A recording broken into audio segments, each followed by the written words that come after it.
بس دي بتاعت بطبط. وبتعمل ايه؟ بتعمل ايه؟ يعني ممكن ننططها؟ متهيألي بيتلعب بيها. الله، انا بحب اللعب قوي، انا هلعب بيها.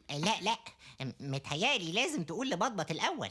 لا مش مهم، هو مش موجود هنا دلوقتي، يعني ممكن اعمل اللي انا عايزه. مش متهيألي إن ده صح. ممكن تقول له لو سمحت. لو سمحت؟ يعني ايه لو سمحت؟ يعني أنا بحترم الحاجات بتاعتك ومش عايزة استعملها من غير إذنك.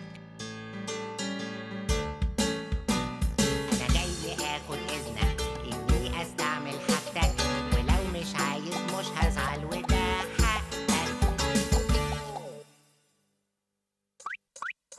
ايه ده؟ انت ازاي تلعب بالكرة بتاعتي؟ دي كورتي. هاتها. لا انا هلعب بيها. دي بتاعتي، بقول لك سيبها بقى. سيبها انت.